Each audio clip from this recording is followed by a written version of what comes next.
obviously.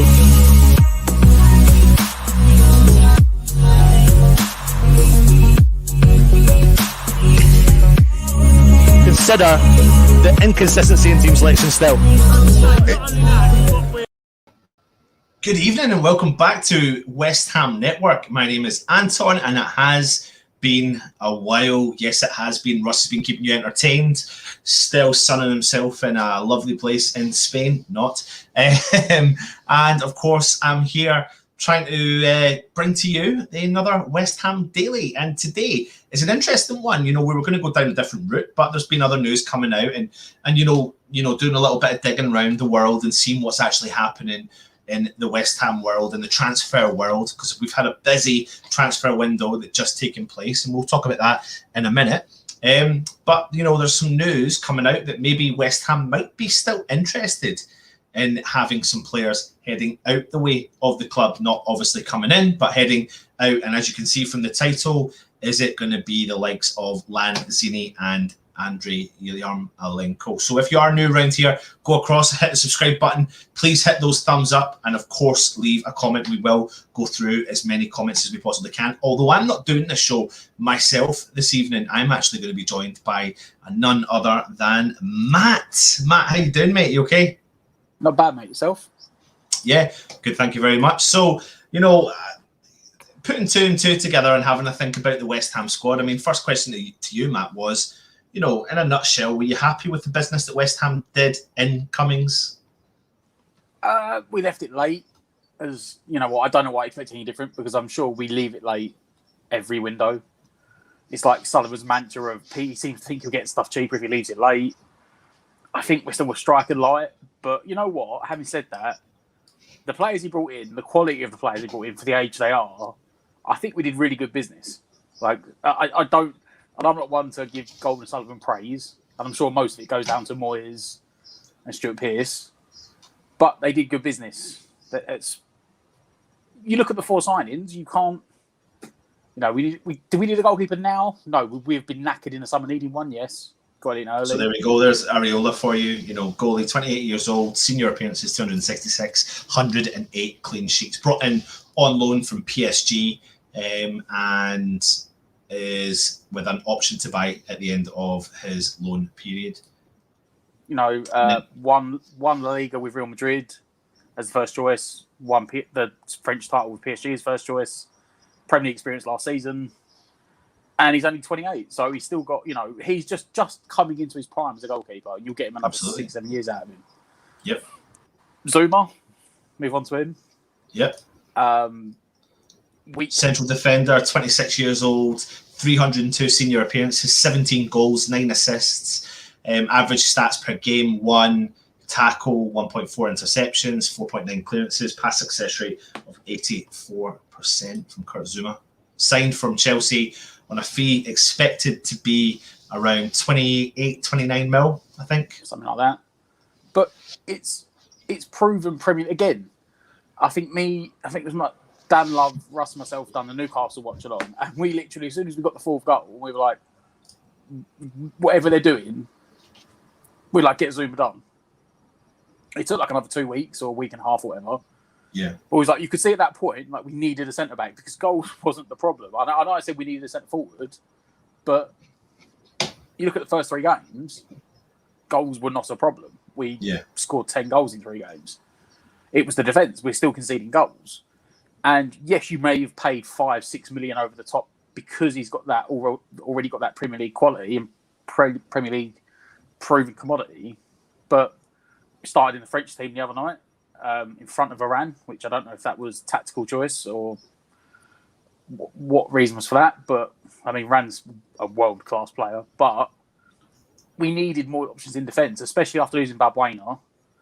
And you know, you could make the argument, probably rightly so, that Dawson came in as, I think I even said it last year when we brought him in and people weren't happy at Dawson. Yeah. And I was like, he's not coming in as a starting centre-back. He's a backup option that will be reliable when you need him to do a job. It just so happened that his form at times with Bonner peaks at the point where we were like, you know what, keep him playing.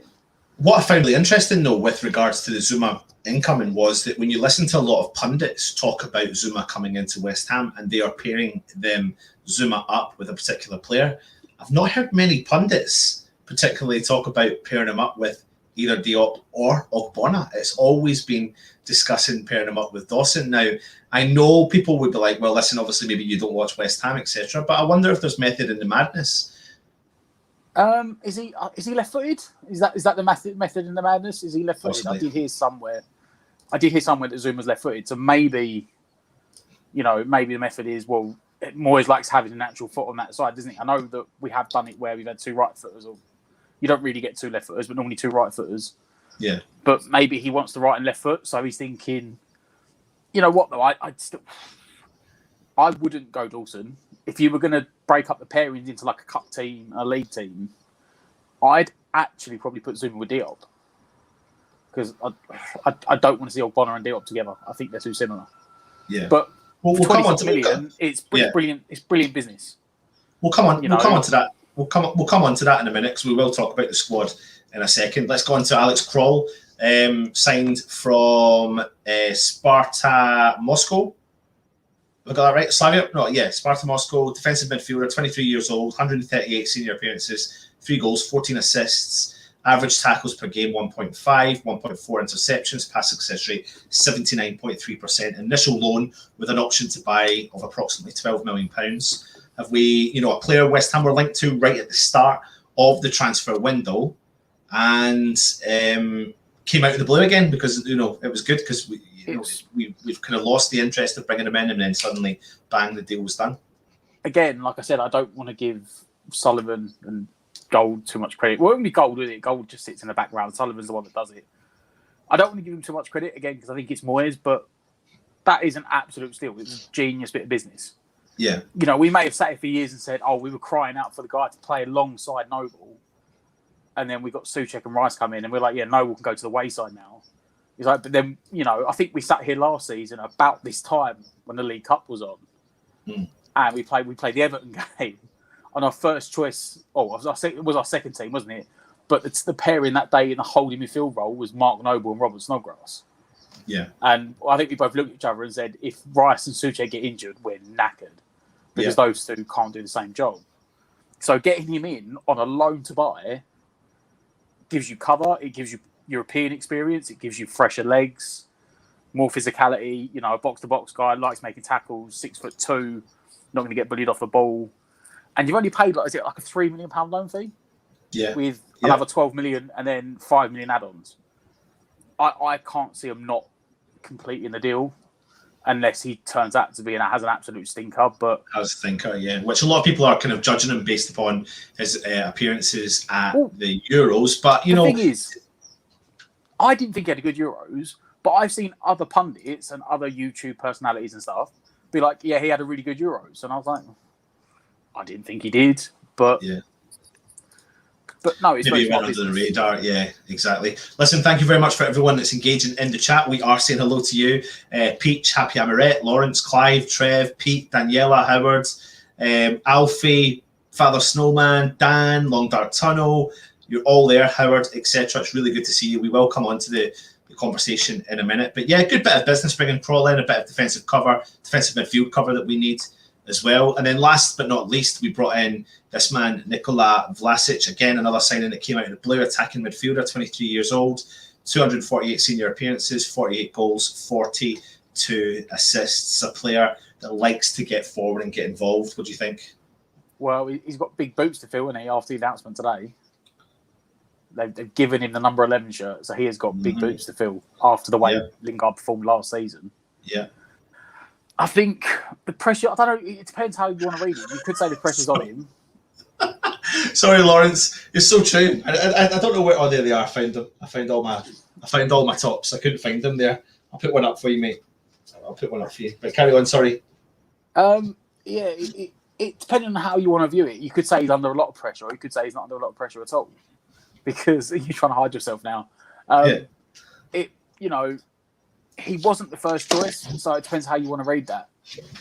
He's come in as the second choice to Lingard. Probably the smarter choice. He's 6 years. It's a double-edged sword. He's 6 years younger, so you're going to get longevity, possibly resellability. However, you would have got that guaranteed Premier League experience with Lingard. I don't necessarily think. I don't think they should have paid the money. I think they were right to stick to it. Their guns, to be honest. The thing is, though, Matt. I mean, this is not going to be about Lingard, but that deal's not dead. Everyone knows that. Like, depends on what you believe in the papers, etc. And I think that does depend on what you believe. We can talk about this. We'll talk about this closer. You know, literally, I mean, the window opens up in 3 months' time again. So things will change dramatically. Game time will affect 3 months' time. That's what I think. Yeah. So we'll see. We'll see how that one pans out. But of course, we brought in Vlasic. You know, for me, he's a good signing. I think he's exciting. I think he kind of compares slightly to Arnautovic. I think his style of play is very similar to Arnautovic. So maybe that's something that Moyes has seen that maybe he could bring in. But anyway, the video does talk about two particular players, and they are Yarmolenko and Lanzini. Now, the reason why we've kind of done a topic on these particular players is because they've been heavily linked away with moves away from the club over the last several months. So it would be no surprise in the light of our summer business that Vlasic, with Vlasic and Kroll arriving on deadline day, that maybe these two players could head out. So, you know, despite the transfer window being closed across Europe's major leagues, both Lanzini and Yarmolenko, on a combined total of 215k per week in wages, could still be shipped out of the club between now and the end of the month. I'll explain to you why. The transfer window remains open for clubs that they've been linked with, in particular Turkey, Argentina, and Russia. So earlier in the summer, Yarmolenko was linked to the Turkish giants Galatasaray and Fenerbahce. And of course, he was linked to a club in Russia, but that was rubbished by his agent. Lanzini was also linked to a club in Turkey as well. But, you know, the three options of teams in Russia and Turkey and potentially Argentina as well are still remain open. So teams in Russia have until Tuesday, September the 7th, to do business. So that's the business that they can conclude tomorrow. In Argentina, there's certainly no need for teams to start panic buying because the window does not shut until the September the 26th. So Lanzini's entourage may have another 3 weeks to try and facilitate a River Plate return if West Ham do decide to let him go. And then over in Turkey, teams have 48 hours left to conclude their summer business. Galatasaray have gone big this summer, Matt, spending 7 times more than last year, splashing out over £21 million on new signings. So with the news that, you know, West Ham have had links, you know, these two players in particular have been linked to heading out of the club, would you put it past the club in selling these two particular players to generate some income? One of them, I think. But well, as soon as you said Turkey, I had two other players in my head that I thought, you know what, the club could try and shift them to Turkey. Because if they've still got a day and a bit left. Yarmolenko had links. I think he'll end up somewhere like that next summer, maybe even go back to Germany. I don't think you'll see Yarmolenko move at least before January. I think Moyes has said, you know, we're still light. We are still light. And he has mentioned both Bowen and Yarmolenko playing centre forwards. I think Yarmolenko may get use in the cups. I think we spoke about this the other day. I can't remember what the video was. We spoke about the fixture schedule. And we were like, it's insane.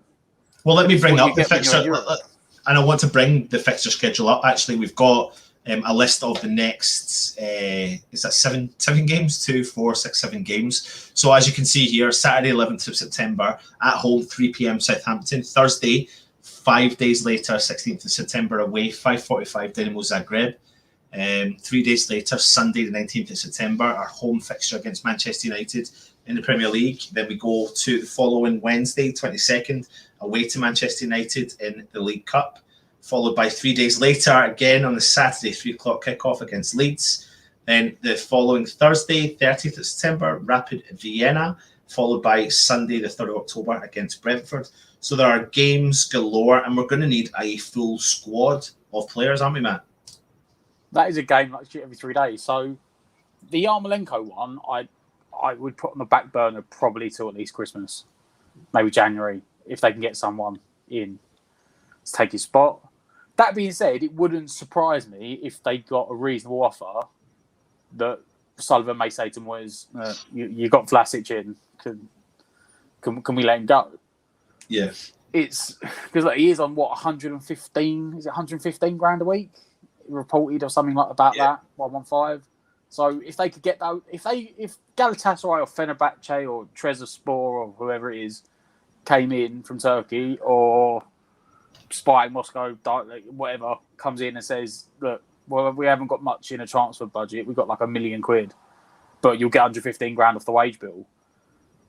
I believe Sullivan would have a conversation with Moyes and say, look, this is an offer. Are you interested? Yeah. Yeah. Is he part of your plans? Because we can save this money. All right, we're not going to save. You're not getting a lot in transfer fees to put back in your kitty, but 115 grand a week for 3 months is still like another £1 million, like 1.2 million or something. For anyone that's watching, for anyone that's watching, I did mention the fact that, even though Yarmolenko was linked to a club in Russia, his agent spoke out and said that wasn't true, but he has heavily been linked to clubs in Turkey. So we're just putting a bit of 2 and 2 together, coming up with our own result, knowing that the window is still open and what amount of game time that these players are going to get. Now, you've got an option. Sorry, I'm just replying to some of the comments that are in the chat there. And I know Epic Hashtime just put in there, Ukrainian players will go to Russia, you can forget about it. I was mainly talking about the Turkey element. But the situation is, though, that, Yarmolenko's not getting any younger, Matt.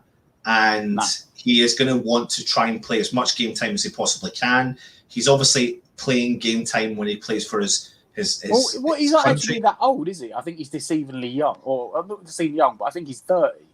Yeah.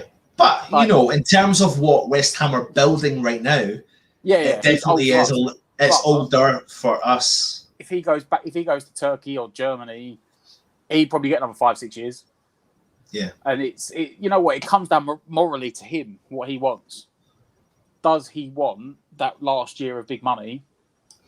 And then he can go off back to Germany, maybe back to Dortmund or Hoffenheim or Schalke or something, and be like, I'll play for 40, 50k a week. I don't need it now. I've had 4 years at 100 grand a week. Yeah. He could do it. Lanzini, you know what? I'd be more tempted to say I think he'd let Lanzini go this window. As strange as it is, I think the Krau transfer has really shifted his position in the pecking order. Well, I tell you what, I think it's a good time to bring this up because, yes, we are talking about the likes of Lanzini and Yarmolenko potentially heading out of the club. Like I said, we don't know anything. It's not about us saying that this is definitely going to happen. But with the windows that are still open from the several countries that have been linked to these particular players, they've still got an opportunity for them to head out. Now, it's going to take a few things in play here. You've got a player, Lanzini, who has suffered from a few injuries, that's now playing a little bit deeper, that can be creative on his day, can be an impact player on his day. When we all know what he's capable of doing, but he could generate a decent, reasonable fee for a player. And Yarmolenko, again, injury record, but he's been clean from injuries over the last little while. And what game time is he going to get? But then again, we have got the Europa League coming up, Matt, and we're going to need strength and depth. So I'm going to bring into the equation your favourite thing that we like to do. This is the squad that we've got available to ourselves. So obviously you can see here the likes of Yarmolenko. Now I've put players in different positions because obviously it's going to be tough if we're thinking Lanzini is going to play in a more deeper role. It was just to show everyone the amount of cover that we have got in these positions. So if you were to pull Lanzini out of the equation, let's put him down here, and Yarmolenko out of the equation by putting him down here, it leaves you with this. And would that be enough for the amount of games that we've got, Matt? I would say, you know what, this is like a double-edged sword, isn't it? Because historically speaking, we don't have good injury records. Yeah. For me, I would say that would be enough to get by to January. You've got Benrahma, Fornals, Bowen, and Vlasic. Don't forget, Vlasic will play anywhere across that three as well. Yeah. It would still leave us a bit light on the bench. And obviously, but we've seen Fredericks play further forward as well. We've seen Fredericks play in front of Soufal as a winger. He done it very well against Aston Villa last season. And then you've got the cover of Ben Johnson that can go left Johnson back can play or right either back. side. Yeah. So Masuaku can jump back in here if need be. Yeah. It would leave us again a bit short on the bench. And I think we said that in the first couple of games that Moyes made the point, didn't he? Very much so after the Palace game, when he said, like, I'd like to have got another centre forward on, and we didn't have the option to do it. So he just had Yarmolenko and Lanzini as his two subs. So in that respect, maybe those two don't go. But I'm going to flip this on you, and I'm going to chuck two names out to you that I can't see on your screen. It's only because you said Turkey. Now, we have seen recent years a lot of players that have struggled with injuries or game time in the Prem have gone out to Turkey. And there's two guys on the wage. There's one guy who's on the wage bill for about 70 grand a week. He's still got about 3 years on his contract. And looking at that screen, he's probably about fifth choice centre back. Winston Reid. Winston Reid. So again, I mean, the situation you've got with Winston Reid is as follows. I mean, again, apparently the club are looking at. I mean, we're hearing that Winston Reid's not in the plans of the club at all. Let me just get this screen back out so we can come back on. You know, they're saying now that Winston Reid's not in the plans of David Moyes. I think we've known that for such a long time. He is being paid 70 grand a week. He's been out on loan to Brentford. He was on loan out into America. You know, touch wood for him, his career in terms of injuries has calmed down a lot. You know, he has played some games. He's not too, from what we understand, he's not currently injured. However, he's not featured at all. He's not seen. We don't really see him in training. We've not seen any images of him. And we do and are led to believe that he is potentially linked to whether or not they're potentially looking at cancelling his contract full stop. But what will that cost? Yeah. With a day or so left to go on that window for Turkey, would you look at shipping out Winston Reid? Yeah. Would you put out a feeler and just be like, he's on a free, guys. Anyone want to pick him up? It'd just be such a for me with regards to Winston Reid. Again, it'd just be a sad end to a sad finish to a player who gave West Ham about 3 years ago. Yeah. He's been a good I mean, he's been here 10 years now. All right. Correct? Yeah, you're right. Yeah. Or is it 10? Is it? Yeah, it must be 10 years. Yeah, it's 10. It's 10. Yeah. So he has been a good servant. He has died off the last 3 years, and that's just, you can't odds that. You know, same way that one injury essentially killed Lanzini's career. There's things done the same to Winston Reid. Yeah. I'm sorry, I'm just laughing because people are commenting at the size of Zuma's head, wasn't it? Zuma's head, the picture, but we're just waiting for the official image to come on. There is no picture we get, is there? So, yeah. That could be one. The other one, again, just because you said Turkey, Randolph. Yeah. Premier League players have done it, where they've gone out there for a year, had some sun and some good money, and they've come back into the Premier League or the Championship and played for someone else. Yeah. They're two guys that quite clearly, I mean, I was at the Palace game and Randolph was doing David Martin's job. Randolph was out there as the third choice goalkeeper, doing the extra warming up. So he's quite clearly, like, they've said to him, you're now third choice. So what? Fabianski and Areola between them do the cup games and the league? What? Randolph might make the bench on the cup games? Yeah.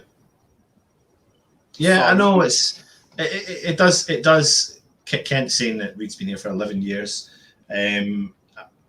What is this year?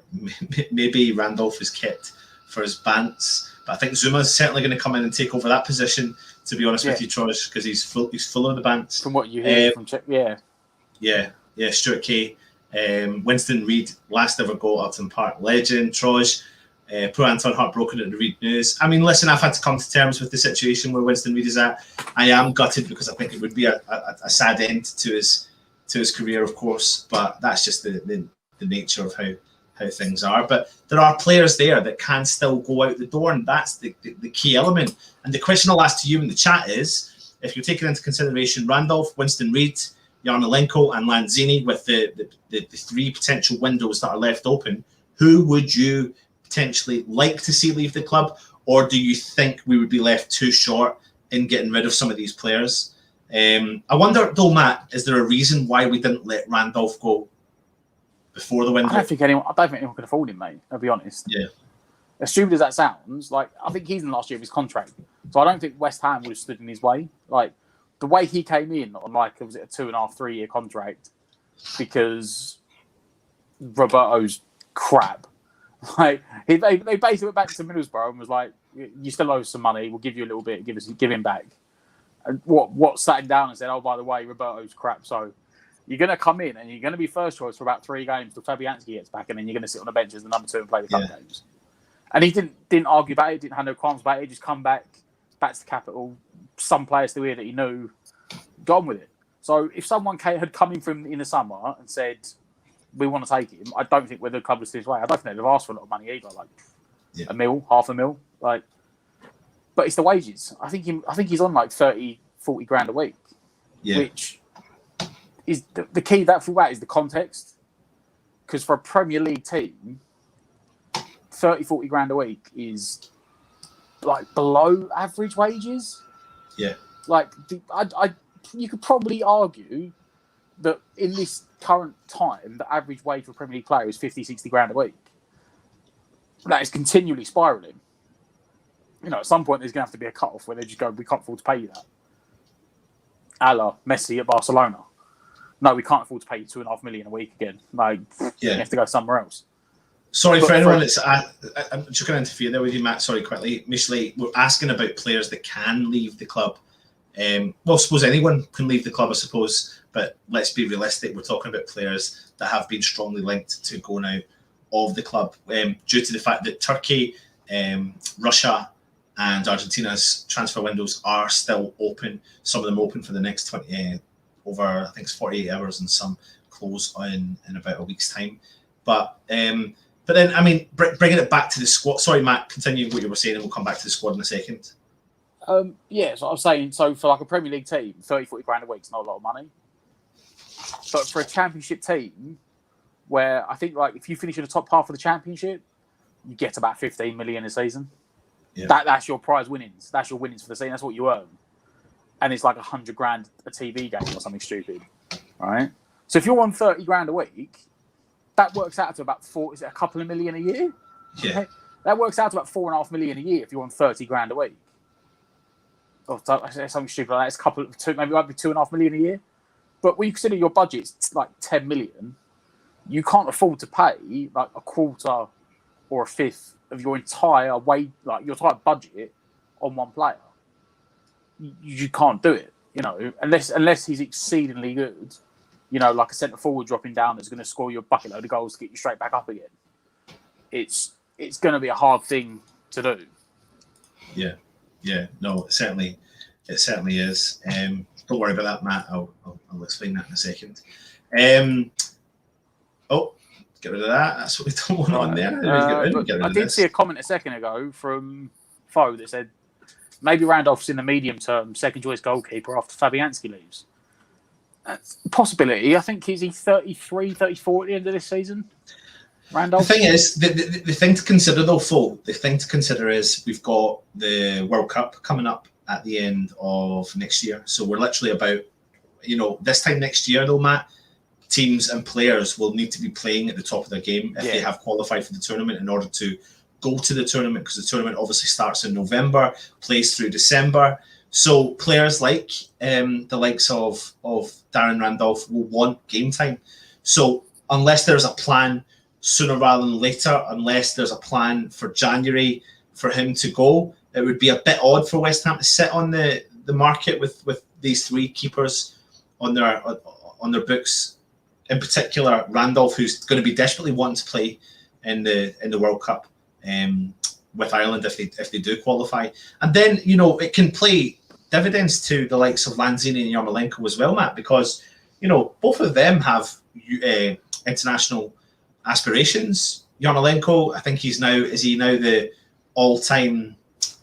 Is he close to the all-time not goal scorer, or is it goal scorer, or is it appearances? Appearance records.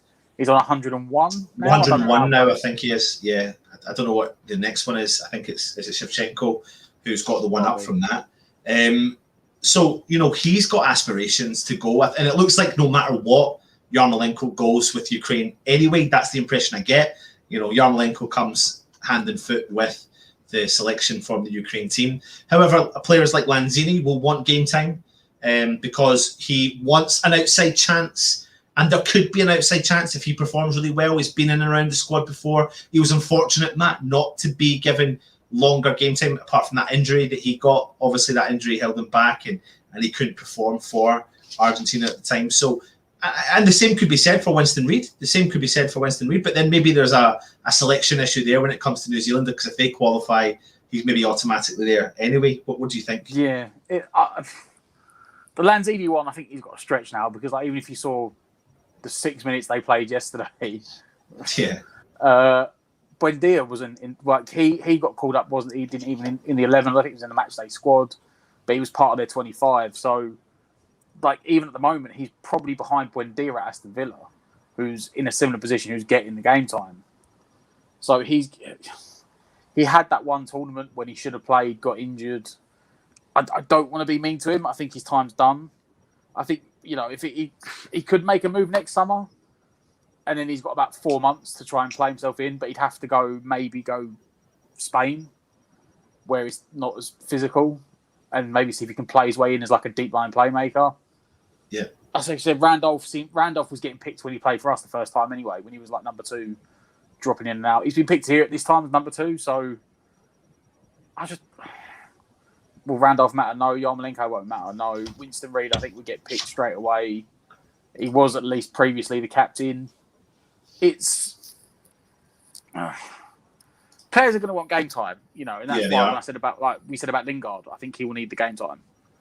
But I mean, this comment here between the four of them, Yarmolenko, Reid, Lanzini, Randolph is £300k a week, £50 million a year for players nowhere near the first team. The funny thing though, Phil, with that is, and I agree with that sentiment, but I wonder how many squads in the Premier League have 5 or 6 players that add up to that value who are nowhere near the first team. That'd be an interesting stat to look at. And I'm not just saying that trying to, and if someone knows the answer to that, then and shoot me down, then please do it, put it in the comments. But I'll be intrigued to know if there is other clubs. There must be. But the issue is West Ham don't have the money. You're looking at Man City, you're looking at Chelsea, maybe Man United. Yeah. Like you're looking at teams that have stupidly extensive squads where Lingard gets sent out on loan because he's not getting the playing time, and then goes back and thinks, "Oh, I'm going to get played this season," and they go spend 110 million on frigging Jadon Sancho and Ronaldo. Yeah. Okay? And he drops further down the list again. They sold Dan James for 25 million to Leeds, who's probably in. I don't know if his wages will be in that category, but he is in that category of they bought a player they probably don't need that isn't going to get near the first team. They got Phil Jones. Phil Jones on 120 grand a week. They can't shift him. Yeah. So, but we can't. The problem is the way. If you want to be a big club, you need to have those sort of players. You need to have a squad like that. I don't think we're getting the quality back now for the investment we're now paying into them. I don't think they're worth the money. I think that's the problem. If you were paying 100 grand a week for a backup centre forward that was actually worth 100 grand a week, and he's just on the bench because Antonio's in great form. Like if we'd bought Abraham, gave him 120 grand a week, but right now he's sitting on the bench because Antonio scored 3 and assisted 4 in 3 games. Well, yeah, then sorry, we only play 1 up front. But when you see Yarmolenko, who looks good in European football, we can't financially sustain it. The way the club wants to run, the way Sullivan wants to run the club, I would say at this point in time, I'd say he wants it to be self-sufficient. Yep. We spent 70 million this summer. And if you go back, we got 20 million for Haller, something like that. We finished 10 places higher than we did the previous season. That's about 25 million. So that's 45 million. And then you probably get about 15 million for the group stage of the Europa League. There's 60 million. So self-sufficient, we earned the money. We raised money we're going to spend. Yep. Sullivan will sit there and go, why am I paying these guys this money when I'm getting... the thing is that there's hardly any resale value in them either. And that's where Moyes is now lowering the age group, because if you do get in a position in 3 years' time... Yeah, you can sell on him. Where Vlasic... I'm not trying to throw him under the bus, I'm just hypothetical. Vlasic turns into a Payet or an Outovich, gets plaudits, bangs in goals left, right and centre, and then all of a sudden people go in, he should probably be playing for a top 3 team. And then he goes, I don't want to play anymore. he's only going to be 26, and you've got the resale value to go, yeah, you can have him, but we want 50 million. Yeah. He's not going to be a Yarmolenko at 34. Listen to Matt. Matt is spitting facts. Matt's knowledge, stato. I mean, why is your name Matt right now? Why is your name Matt right now? We need to change that, don't we? We need to get that changed. I don't even know if I can change that. I'm actually, oh, here we can. Here we go. Let's get this sorted. I can't believe you did that. I think it's just sat there from, I don't know when the last video was. There you go, stato. But listen, I'll tell you what, it's time to go into the comments because we haven't even touched the comments. So let's go and look what everyone is saying. Full Sheezy is saying Randolph has got to be the worst ITK. And that's him based upon him, you know, putting news all over Instagram saying TikTok, as in Jesse Lingard's coming to West Ham. And then saying, you know, it's coming soon, all that sort of stuff. And of course, it didn't happen. Jay Woods is saying Reid was a great servant to the club, been through the hard times with us. He has. Is that enough to keep him at the club? You know, the sentimental side inside of me is saying, keep him, give him his testimonial, see if there's anything there. But people are just going to keep going down the bandwagon of saying 70 grand a week. He's not played for the last 3 years and his time has come to an end. Well, the problem is, and this is why they're trying to look at, and you know what? If he turned around to the board and said, you can shove your mutual termination up your arse, wouldn't surprise me. Yeah. They gave him a 6-year contract for 70 grand a week. Right. Yeah. So and this is very similar, totally different, but to Harry Kane at Tottenham. No one made the ball. No one stood behind Sullivan's back with a knife and said, "You better give Winston Greed a 6-year contract for 70 grand a week." Injuries happen. That's why he tried to renegotiate the Zoom deal because he's like, "Well, we had a dodgy knee 6 years ago. Injuries happen." Yeah. But the issue is he's still got another 3 years. Is it 2 or 3 years? Like. Yeah. You're not going to get like 70 grand a week, 280 a month, take it to 250, 4 million a year. Yeah. He's sitting on 12 million right now, plus a little bit of extras that I cut off to round it to 250. He's sitting on 12 million for the next 3 years. Unless you go up to him and give, like, we'll pay you 6 million to leave, that's half his money. That would be a fair termination at his point. Yeah. Yeah. You're not going to do it. So he's going to sit there on 70 grand a week for 3 years. And Alvich won't leave this summer because he's not going to get 115 grand a week elsewhere. Like, Yarmolenko. He's not going to get it. How many players in the last 3 years have we paid to leave? Yeah, I know. Plenty to like go. Hugo at Norwich. Yeah. We paid him. Roberto, when he went to, I don't know, I can't remember what team was it. Sociedad, was it? Or Betis, was it? Yeah, and we were literally paying like half their wages to play for someone else. I have no idea. Yeah, exactly. But that's the point. Like, unless we did that or gave him away on a free, this is when he then goes to Moyes and goes, in a week's time, let's say the shut tomorrow, Yarmolenko's not gone, but in a week's time,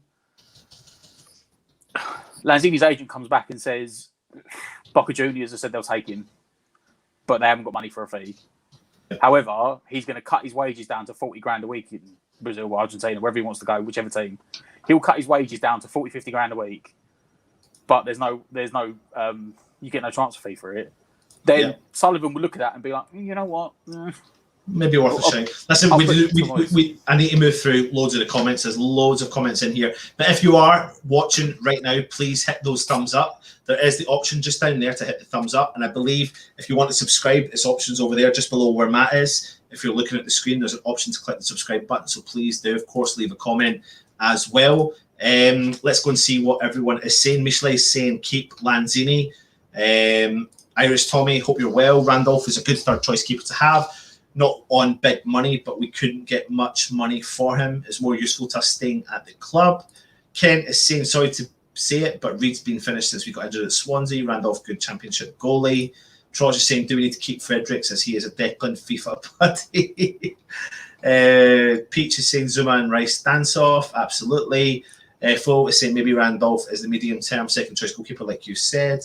Irish Tommy, why do people get bent out of shape about wages as if they're paying it themselves? Yeah, let's gut the squad even more to save some wages. Ridiculous. What do you think of that one? It's the problem. As I said, the problem is Scholes and Sullivan want this to be a self-sufficient club, right? And you've seen that we've actually dragged, Zuma aside, we've dragged the wages down. Like, we're not paying as much as we used to.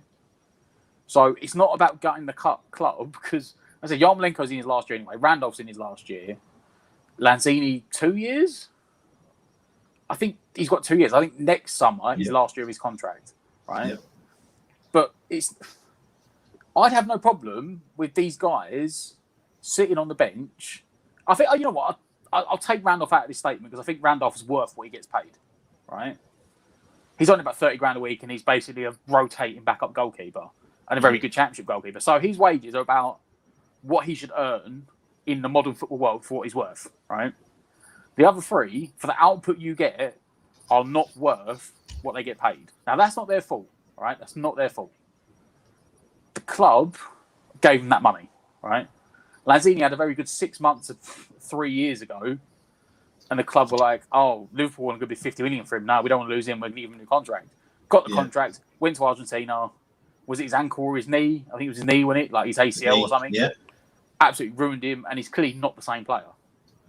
Now, can he do a job? Yes. He can do a job as a holding midfielder against teams that are going to sit deep, that aren't physical, that are going to let you sit and pass the ball. Yeah, sit and pass the ball. But we're going to need a player like that. Let's go to the second half, when we sat on the ball and you had Rice and Souček. That was a game you could have took Souček off or took a centre-back off and put Rice into the back four. Yeah. I'm just going to pick Dawson because he's the right foot. So he could have took Dawson off, put Rice into the back four and put Lanzini next to Souček, so Lanzini could have played the ball. But Palace game, he would have been overrun.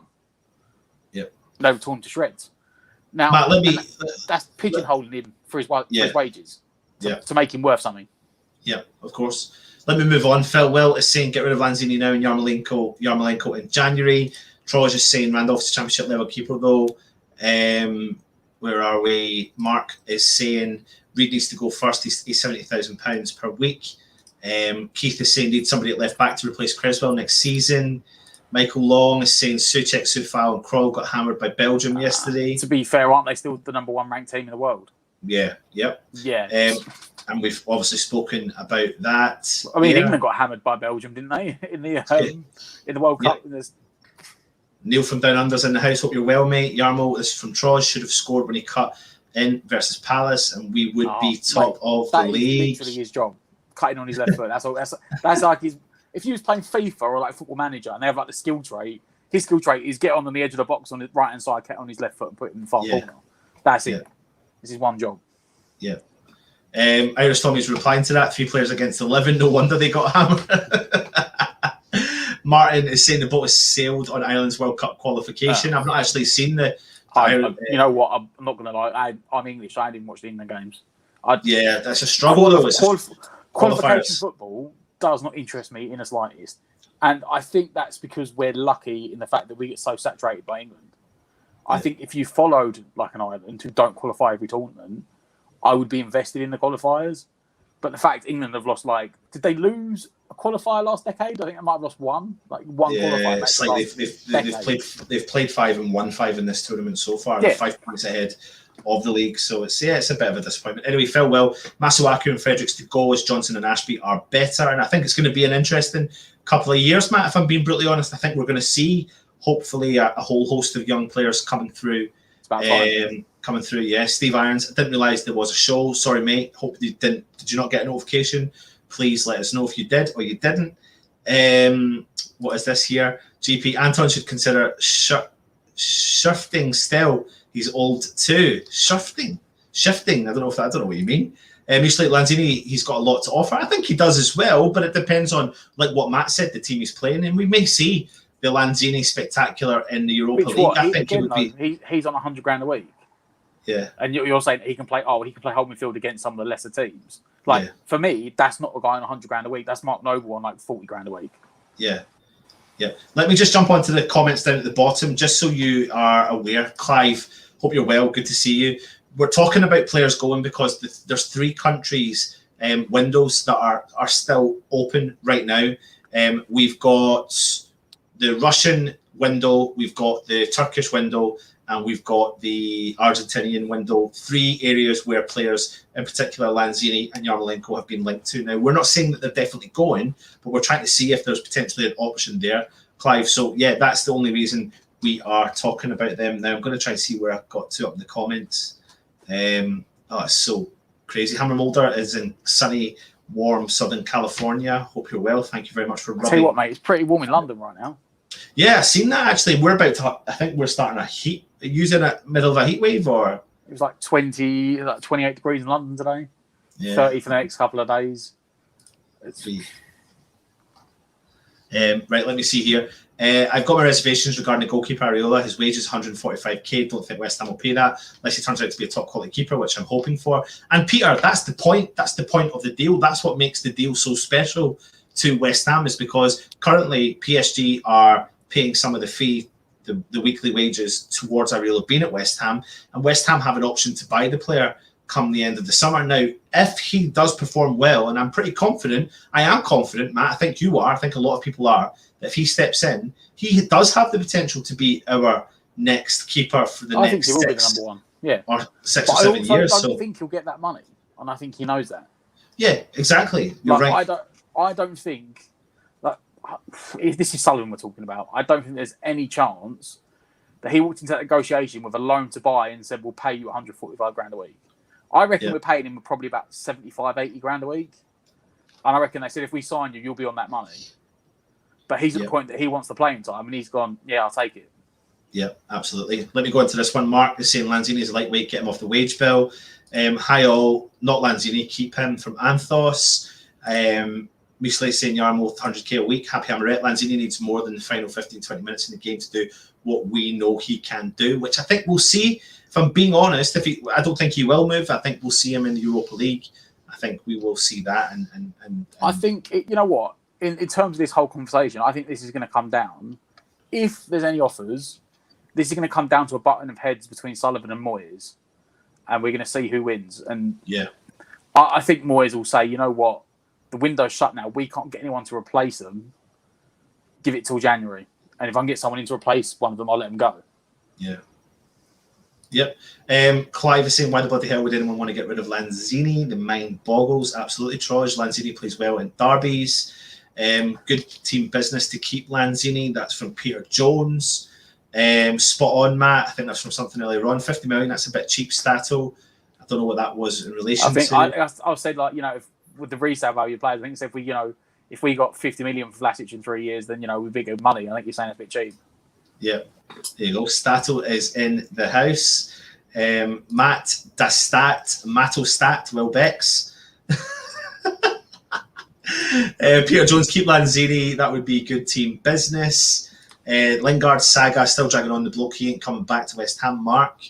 At the moment, no. But you know what? I think we said this on deadline day. The next 3 months will tell. I think Southgate basically said in his press conference that, you know what, he's got to be playing if he wants to get picked. Yeah. Because I think if we go on that month, I think the end of that month we put up a fixtures is when the next international break is. Yep, it is. Up to Brentford, and then it's 2 weeks. Yeah. So if he only gets about 4 minutes playing time in that time, I can't see him playing. Yeah. Let's see. Let me move on, because we've got only a few more minutes to go, because we are coming on live at 9:05. 9:05. So if anyone is watching, we are going to be live, and it's actually going to be with an ex-legend of the club, professional player of the club. I'm going to put a link in the chat. You click on that link. As soon as this finishes, you just come back into the channel and you'll see us going straight live. So there's over 160 people watching live. Trust me, you'll want to watch it. I think it's Mr. Keith Rowland with Russ. He's going to be taking questions as well. So make sure you do join us for that. Lingard is the best sub. Chose to bench Warm for Man United and make guest appearances for England. George is saying, hope Antonio's internal clock isn't messed up for playing a game at 2 a.m. Played 70 minutes for Jamaica. Our bench is piss poor, to be frank. We need to get rid of Noble, Fredericks, Lanzino, Yarmolenko, Masuaku, injury prone. I don't know, mate. I am not too sure. Thing is, right, I kind of agree that some of the players do need to go. Yeah, they do. If you get rid of them, we don't have a bench. Yeah. You think the bench is weak with them? What's it going to be without them? Yeah, I said absolutely. I want to get rid of them. I don't want them on the wage bill, but however, you've got to do at least one in, one out. Yeah, Yeah, 100%. Ham Mulder, I guarantee Lingard will sign a new contract at United within a few weeks, Manchester United. So if we want him in January, we'll have to pay. Enough is enough. Let's move on. Troj, Lingard will wait and see how many games he gets. Anthos, biggest waste of money is Reed, not because he's crap, but because he's not played another 2 years on his 70 grand. P-Man, big fan of Soufal, but Palace showed how to exploit him. Zahan Ayew made him look like Zabaleta. I think that's, yes, he didn't play well against Crystal Palace. However, that's one. Every player has a bad day at the office, and that's particularly his worst West Ham. And the thing game. is, I think a lot of players had a lot of on-off day against Crystal Palace, especially in the second half. Yeah, I don't think a lot of players had a good game in the second half. Yeah, absolutely. So many comments, but I'm going to have to jump through some of them, to be honest, because I'm just seeing it here. Ken, Anton, was there any truth in Harrison Ashby almost going to Celtic on loan? That loan, if true, would have been great for him. I agree with you. However, when I did hear about it, I did look into it. I tried to speak to some people up here, and not a single person could see where that rumour came from. I think the only connections to players potentially coming to and from Scotland were Doig and the lad from Dundee United. And I think Doig is an interesting one from Hibernian because he was released from playing from his squad several weeks ago. So I'm surprised he's actually not left Hibernian. And Hibs have got actually a history of selling players to the Russian league. So you never know. Maybe Doig will be heading to the Russian league. I doubt it, though. I doubt it heavily. Lanzini has got a job for life after the Spuds goal. He absolutely does, mate. Troj is staying. We've got a lot of physical players now. I think keeping one or more of the skillful ones like Lanzini will be good for squad balance options from the bench. NWO saying don't want Lingard, he don't want to come. Anton, is it Carlos Sanchez? No, it's Foshize, the legend. Yes, please click the like button, everyone. Absolutely. Ex-legend, how did he stop being a legend? Must have done something really bad. Tommy, you make sense. You make a lot of sense, my man. That's why we'll hopefully be seeing you soon on the channel. I'm not saying none of yous do. I'm not saying that as well. I want Samasi Abu. Where's that comment gone? I want Samasi Abu. Well, I tell you what, Steve, keep your eyes peeled on the channel, mate. Keep your eyes peeled on the channel. Who's the guest going to be on the show? To be fair, though, Happy, the guest is actually advertised on the title of the show, which starts in 8 minutes' time. So Keith Rowlands, yes. Guests might be Stell live from a hidden location. No, because Stell never goes live. He would be in serious trouble. He would be. But listen, before we do go, I mean, there's more news that came out of the situation today, which is from UEFA. UEFA have said, apparently, that they're going to allow away fans to attend European club games as of Monday. Now, the frustrating thing is, as we all know, West Ham participate in their first Europa League game next Thursday, the 16th, 10 days from now, Dynamo Zagreb in Croatia. Now, I was talking to the lads in our group today, and I was just asking, did anyone know about the updates? And at the time when I was looking at it, there were no updates. Now, I am looking to go to an away European game. However, with it being such short notice, the flights are absolutely diabolical, mate. They're outrageous. I've seen people on Twitter, mate, and I saw one bloke, and I think he's booked. The first two games is Zagreb, and what's the game after that? The away game. Is it Genk? Is it Genk? And he booked tickets, and I think he said one of them. And then, by the way, he spread these out. This was like going Thursday morning, coming back on a Sunday, and it was like the first one was 250 quid, and the second one was like 180 quid. And he was like, "That's the cheapest I could get it." And like one of them was Ryanair from London City Airport, one of them was Wizz Air from Luton. Like it weren't big flight companies.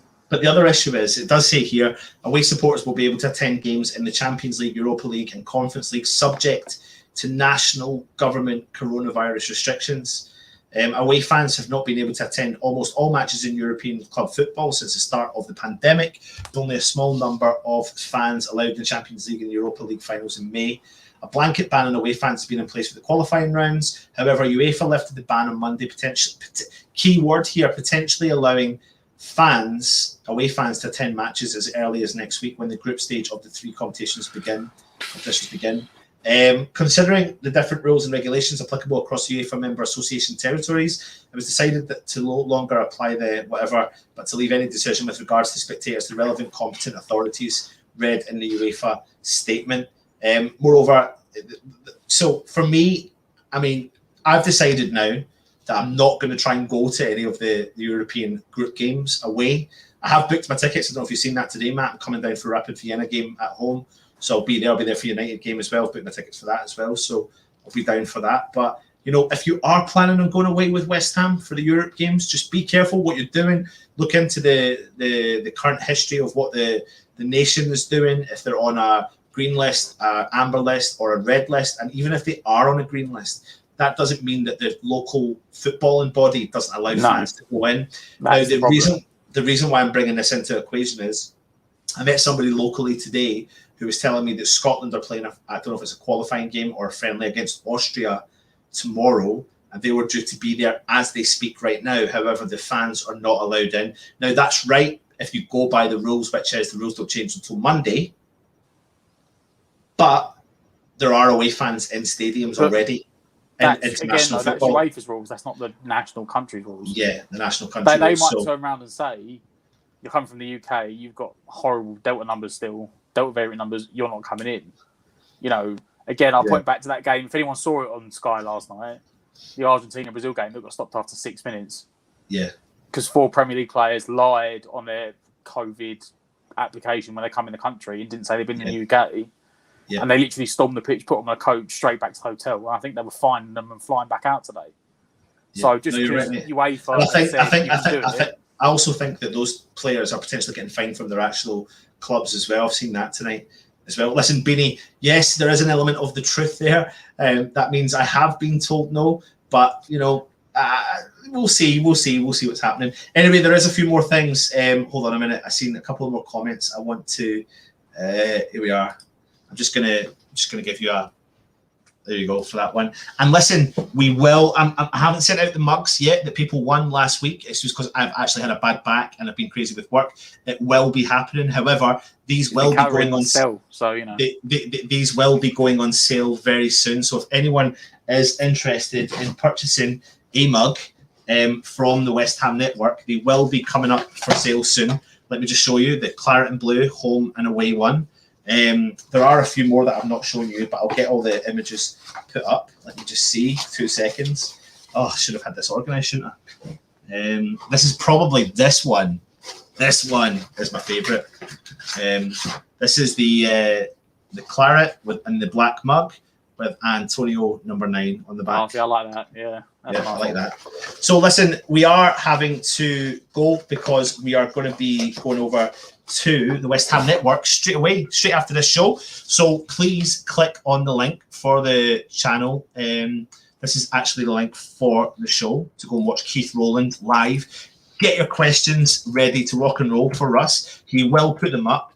Head over there right now. It is going to be live, and they are going to be taking questions live on the screen as well. So please head across there and open up, and we will bring you some more merchandise coming soon. Anyway, we do need to go and get a quick cup of tea, go and get a beer, go and get a coffee, go and get a little soft drink, go and get a packet of crisps, go and get a couple of biscuits, go and get whatever you want to go and chill out, because you're going to enjoy the next hour with Russ on the My Hammers 11. He has been Matt.